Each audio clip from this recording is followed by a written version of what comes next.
Hello everyone, welcome to my YouTube channel. I hope आप लोग बहुत अच्छे होंगे।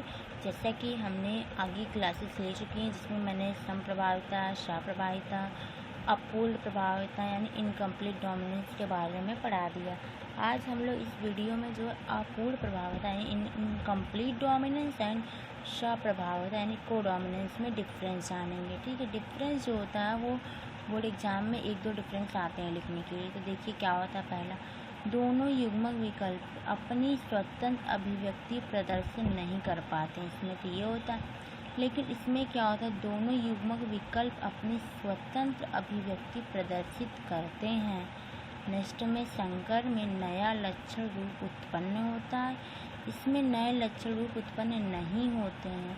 इसमें दोनों विकल्पी के लक्षण रूप संकर में मिश्रित हो जाने यानी मिक्स हो जाते हैं, लेकिन इनमें मिश्रित नहीं होते हैं। संकर में दोनों एलीलों के बीच का लक्षण प्रदर्शित करता है। इसमें ऐसा नहीं होता है। इसमें अपना स्वयं का लक्षण स्वतंत्र प्रदर्शित होता है। कहने का मतलब इनके बीच लक्षण तो प्रदर्शित होता है अपूर्ण प्रभाविता, लेकिन इनमें स्वतंत्र रूप से होता है। किसमें? सप्रभाविता में। युग्मक विकल्पी मात्रात्मक प्रभाव दिखाते हैं। एक प्रभावी एलील आधा और दो प्रभावी एलील पूर्ण लक्षण रूप उत्पन्न करते हैं। ठीक है, एलील्स का जो होता है कोई मात्रात्मक लक्षण नहीं, इकाई नहीं बचा, कोई है। ठीक है, कोई मात्रात्मक लक्षण नहीं होता है। ठीक है, ये कोई है, कोई मात्रात्मक लक्षण नहीं होता है।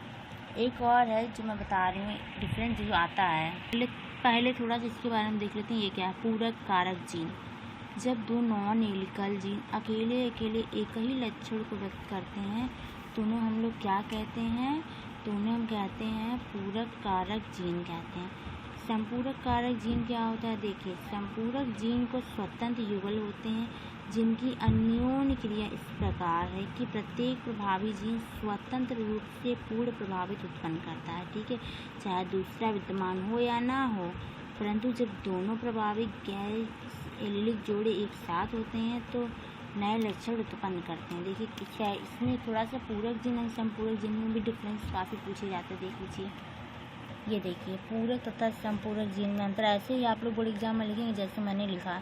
इधर पूरक जीन डालेंगे, इधर संपूरक जीन। क्या होता है? देखिए, जीन के दो नॉन एलिलिक जोड़े स्वतंत्र रूप से समान लक्षण। देखिए इसमें क्या होता है कि जीन के दो नॉन एलिलिक जोड़े स्वतंत्र रूप से समान लक्षण रूप उत्पन्न करते हैं, और इनमें जो होते हैं स्वतंत्र रूप से विभिन्न लक्षण यानी समान इसमें कैरेक्टर होंगे, इसमें समान नहीं होंगे। इन जीन्स की पारंपरिक क्रिया एक नया विशेषक उत्पन्न करती है। ठीक है, इस जीन के पारंपरिक क्रिया जो होती जीन जोड़े की अभिव्यक्तियों को स्थानांतरित करती है। ठीक, प्रत्येक प्रभावी जीन स्वयं की अभिव्यक्ति में असफल होते हैं। इसमें प्रत्येक जो होता है प्रभावी जीन स्वयं की अभिव्यक्ति कर लेता है। F1 पीढ़ी में 9:7 का अनुपात देखिए इसमें आता है। किसमें? पूरक कारक जीन में।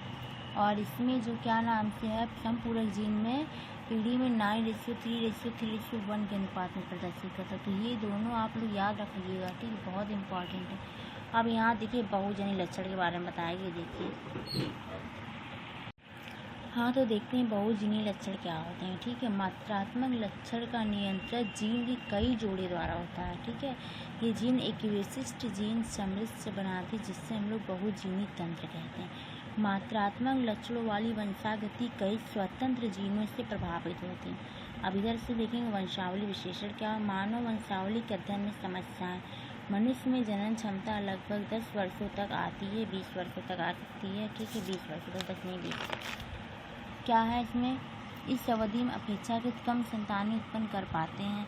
मनुष्य में लक्षण प्राय एकल जीन जोड़ी द्वारा नियंत्रित नहीं होते हैं। मनुष्य में मिश्रित पूर्वज होते हैं। मानव वंशागति का अध्ययन करने के लिए इसकी अनेक पीढ़ियों का अध्ययन करना होता है। मानव लक्षणों पर पर्यावरण शक्तिशाली प्रभाव प्रदर्शित करता है। ठीक है, मनुष्य में 46 पुरुष होते हैं, अतः अध्ययन में कठिनाई उत्पन्न करते हैं। देखिए 46 जोड़ी तो ये पता होगा, 23 जोड़ी होते हैं मनुष्य में और 46 पुरुष होते हैं, जिसमें से जो होता है 22 तो ऑटोसोम होता है यानी मेल एंड फीमेल में समान होता है, लेकिन जो 23वां होता है वो 6 क्रोमोसोम होता है जो मेल एंड फीमेल में तो सेम होगा, XX होगा, लेकिन मेल में XY होगा। ठीक है, XY से ही मेल वाले से ही मतलब कंफर्म होता है कि बेबी जो होगा मेल होगा या फीमेल होगा। ठीक है, यानी बॉयज़ होगा या गर्ल्स होगा। तो आई होप समझ में आया होगा। तो आज के लिए इतना ही। कल हम लोग पढ़ेंगे मानव अनुवांशिकी। थोड़ा सा मतलब बता देते हैं कि मानव अनुवांशिकी जो है इसकी खोज बॉल्टन ने की थी। ठीक है, 1883 में। बाकी कल डिटेल पढ़ेंगे। ठीक है, तो आई होप समझ में आया होगा। Thank you so much and welcome to my YouTube channel.